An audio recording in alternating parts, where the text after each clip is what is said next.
Salut, avec pour commencer des excuses pour la pauvre vidéo que je vous ai envoyée sur le match de Marseille hier.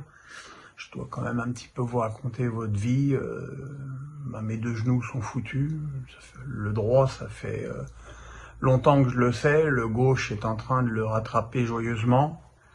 Et comme je suis double greffé, la prothèse est vraiment la toute dernière issue. Et là, j'ai fait une infiltration. J'ai pas pu marcher pendant 4 jours. Là, depuis hier, avec l'aide de 2 béquilles, ça va mieux. Donc là, exceptionnellement, en direct, et pour une première mondiale, je fais cette vidéo en direct de mon lit avec Joy, qui en a rien à foutre.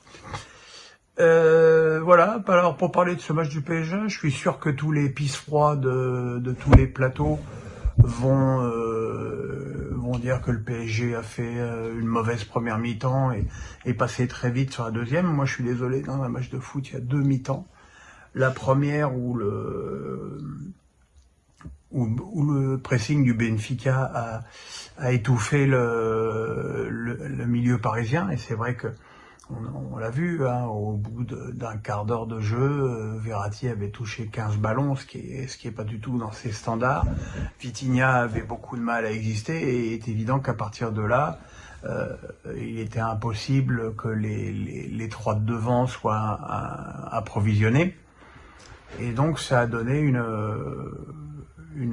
mi-temps pénible où, Dieu merci, Gianluigi Donnarumma a évolué à son meilleur niveau. Et c'est ça qu'il y a d'impalpable avec ce PSG, c'est que même quand ça va pas bien, t'as un trio de magiciens qui, sur une action, peut faire péter la magie. Et c'est ce qui est arrivé sur cet appui d'Mbappé pour Neymar, petite passe instantanée pour Messi qui enroule lunettes opposées.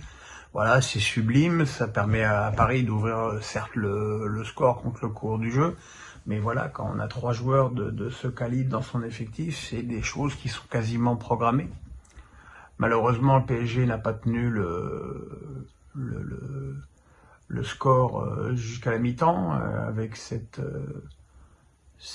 action, cette tentative de ressortie de balle un peu audacieuse de Vitinha et Neymar.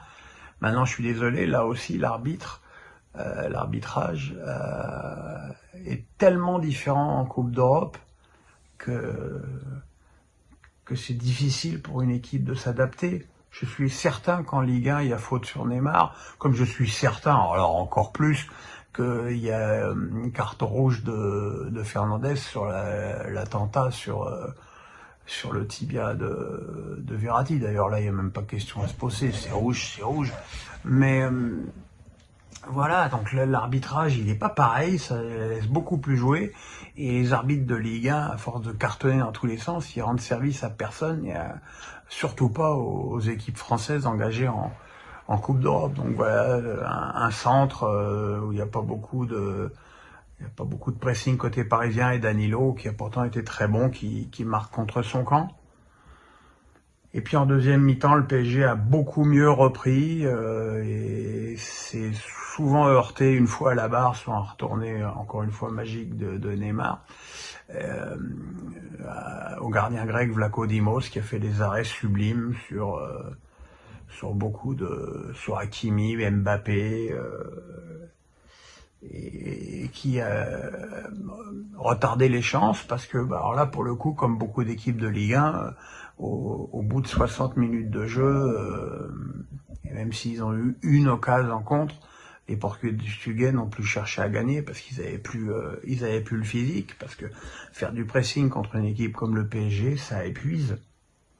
Alors voilà, ça fait 7 points pour les deux. On prédisait à Paris qu'ils allaient jouer contre une très bonne équipe et que ça allait être un match difficile. Ça a été le cas. Ils ont 7 points. Il faudra, et là c'est l'avantage, c'est que le match il est dans une semaine. Il faudra battre cette fois-ci Benfica au Parc et avoir 10 points. Et après, à la limite, le match à la Juve sera anecdotique, puisque il suffira de battre Haïfa au Parc, qui sera déjà éliminé pour le dernier match. Voilà, et puis sinon un petit coup de gueule sur mes anciens copains, enfin ils sont toujours mes copains d'ailleurs, de Canal+, et du duo de commentateurs Tchoukriel, Govou, que j'apprécie eux aussi tous les deux, mais tu peux pas faire des lipettes au match à Messi toute la partie. Il a été très bon Messi, le problème je vois. Et tailler sans cesse Neymar, il faudrait aussi quand même que des gens, parce que Paul a eu un très bon niveau de football, Govou a été un joueur formidable, il faudrait quand même qu'ils se rendent compte avec leurs yeux des efforts physiques que Neymar fait dans ses matchs au niveau du replacement défensif et du harcèlement de la défense. S'il vous plaît. Là, j'ai pas loin pour aller me coucher. Bye bye.